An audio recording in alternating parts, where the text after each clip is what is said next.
Hi, welcome to Krush House Cappers. I'm your host, Wayne Allyn Root, the CEO of VegasWinners.com, and the man the media calls the king of Vegas sports gambling and America's odds maker. I'm the only sports handicapper in the world with a 180-pound granite star on the Las Vegas Walk of Stars. And now I'm bringing my Vegas wise guy connections and Vegas insider knowledge to you. This is the show for every type of sports gambler, male, female, high roller, beginner, $10 better or $10,000 better. We're here to empower anyone and everyone that loves the single most important part of betting, winning. At Krush House Cappers at our sponsor website, VegasWinners.com. Winning isn't everything, it's the only thing. Today I bring Frank Nicotero onto the podcast to talk a little sports gambling.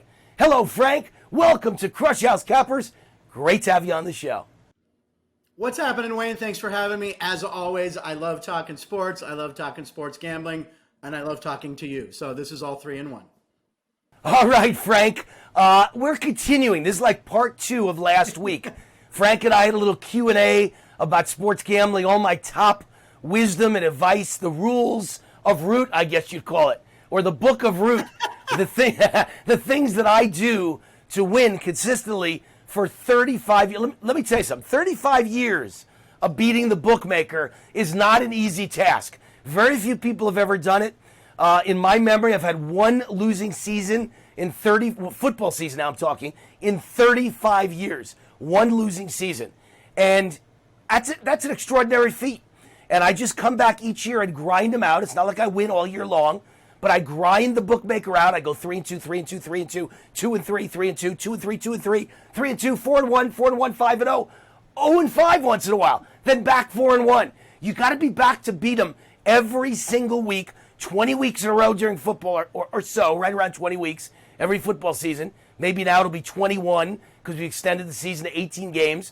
So 20 plus weeks every season, 35 seasons in a row. I've been beating the bookmaker, and this is how I've done it. So, Frank, without further ado, part 2.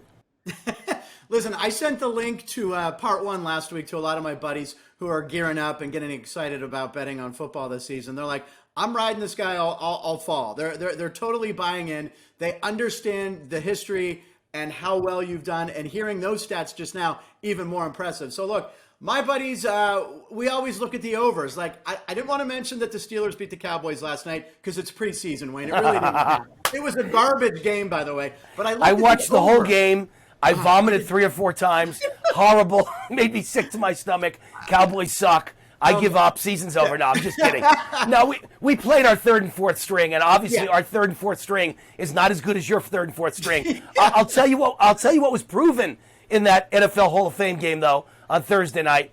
Micah Parsons is it Parsons or Parson? Micah Parsons, I believe, is for real, right? He's our middle linebacker of the next 10 or 12 years, and I think he's headed for the Hall of Fame. I know it's premature. He hasn't played one regular season game.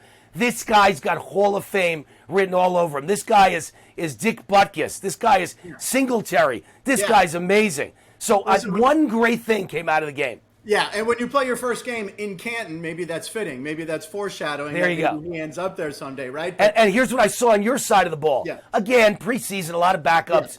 But this Najee Harris is going to change the Steelers. He's a great wrecking ball running back. Love that guy. And he's plus 725 to win Offensive Rookie of the Year. So I'm going to take a look at that. He's second only to Trevor Lawrence. But anyway, back to that. Let's talk about the rules of Root, which people should be excited about hearing about. Look, I looked at the over last night. It was 31.5. I didn't bet on the game. It's preseason. I went, wow, that's low. But my mind is always going, man, overs, offense, offense, offense. That's not a good way to think. Am I right? Yeah, although I'm not a totals bettor. So, I mean, in my entire life, I've given out a few totals, very few. So I don't care about offense as it relates to totals as much as I care about offense as it relates to the point spread. When people see a high-octane offensive juggernaut with exciting players, they tend to bet on them. And by the way, that sucks for me this year because guess who everyone's going to bet on? My Dallas Cowboys. They got the most exciting offense in football. Last night, you didn't see Dak, you didn't see Zeke, you didn't see anybody good. So CeCe Lamb, nobody was out there. So none of our starters. When our starters are in, we can score with anyone in the league, including Kansas City and Tampa Bay, the 2 Super Bowl teams. So everyone's going to bet all year on Dallas, on Kansas City, and on Tampa Bay, and Green Bay, because Aaron Rodgers is back, right? Everyone will bet all year on those high-octane offenses, and I'm going to bet against them. I'll bet against my Dallas Cowboys. I'll find the right spot, maybe 3 games this year to bet on them, and mostly I'll stay off it or I'll bet against them, because the money's always on offense, and I'm usually against it if I have a team on the other side that can play good defense. Now, on the other hand, if you're playing a team that has bad defense, then by all means, bet the offense if you can't stop them. But I always say good defense stops good offense. Yeah. So I always take a good defensive team against that high-profile, high-flying aerial team that everybody loves, the Dan Marino juggernaut of the old Miami days. I was usually betting against Dan in specific spots and grabbing the points. And he may win the game, but I can win the point spread. Now, you mentioned like the Dallas Cowboys, obviously your favorite team, that you'll actually bet against them. Now, people love to bet the favorites. You mentioned Green Bay, New England, Tampa Bay. These are the games that people are going to be betting on them, the favorites. Hey, they're supposed to win, right? But you just even said you'll even bet against Dallas sometimes. So that shows right there that betting favorites is not always the smart move, right? No, and by the way, listen, I love my Cowboys so much that it's hard for me to bet against them. So what I'll do is I'll make my big bet. Say I bet $1,000 plus the points against the Cowboys, whoever they're playing. Say they're playing the Giants +7. So I bet $1,000 on the Giants +7. But then I bet $1,000 on Dallas on the money line. So if Dallas wins, I can win both ways. And if Dallas happens to win by more than 7, I may lose the 7-point spread, but I still break even because I won on the money line and Dallas won the game. So I find ways to always still root for my Cowboys, even while I'm betting against them. Just want to make sure you knew that. But the real question was favorites, right? You asked me about favorites. So, yeah, I'm just an underdog player most of the time. I'd say 90% plus, 95% plus. 5%, I bet a favorite when everybody's on the underdog, which is rare.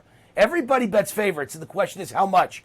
My style of play is walk in a bar, ask 10 people on tonight's Monday night game, who are you taking? If all 10 have the favorite, bet the house on the underdog. If 7 of the 10 have the favorite, bet a little bit on the underdog. If 6 out of 10 have the favorite, you might have a shot to bet the favorite. So, it's always about the most lopsided game for me. Whenever no one thinks the team can win, I'm on that team. Now, I have a buddy who will remain nameless. He comes over to the house a lot, and he's always like, dude, you got to look at the home team. Home team's got the crowd. The home team slept in their own bed. They ate at their own kitchen. They had their favorite. Home teams is a thing that I think a lot of bettors get caught up on betting all the time. But home teams, it's not always the best bet, correct? No, it's not always. I mean, I bet a lot of home teams too. I like home cooking too. But the reality is, if you go back the last 20 years in the NFL and you look at home teams and you look at road teams, they're both 50-50 against the point spread. There's no edge. There's zero edge on the home team. There's zero edge on the road team. Generally, there's zero edge on the underdog, and there's zero edge on the favorite. Looking at every game for 20 years. But I'm looking at isolated games. I don't bet 20 games a weekend. I bet 3 or 5 at the most. And I only put big money on 1. So, I usually call that my game of the year. And I have a game of the year every week, and that sounds kind of preposterous, a game of the year every week. If it hits a certain level on my grading scale, it qualifies as a game of the year. And usually 1 game a week, every week hits that level. So I've got 1 giant game every single week that I put most of the money on. And if I happen to go 4-1 and that game loses, I still don't make money. If I go 1-4 and that game wins, I actually usually wind up grinding out a profit. So that game is the key to everything I do, and everything else keys off it. I have a top 3 plays, and I've got that big 1. But it's always an underdog. Like 99% of the time, my big play is an underdog. Underdogs just don't get the action, and they have a chip on their shoulder, and they're angry that they're an underdog, and they're angry that their own wife and kids think they're probably going to lose, and so they give it extra effort. And so I like underdogs. And so with your friend who likes home teams, I like home underdogs.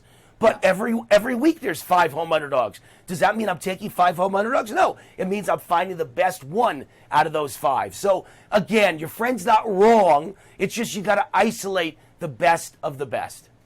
Okay, and I want to talk about one more thing as well, is kind of what you just touched upon, and that's the old quality versus quantity. You know, you look over, some guys have a sheet of like 20 bets, like I'm going to tease, I'm going to parlay, I'm going to bet this trade. They do like 30 different bets, and at the end of the day, you know, they win 5. There's no money to be made. So no. I always feel, and I know this is one of your rules, that quality over quantity. Instead of trying to watch 40 games, just focus on breaking down 1 or 2 games, right? Quality over quantity. Yes. No, look, there's no question, Frank. You're on the money.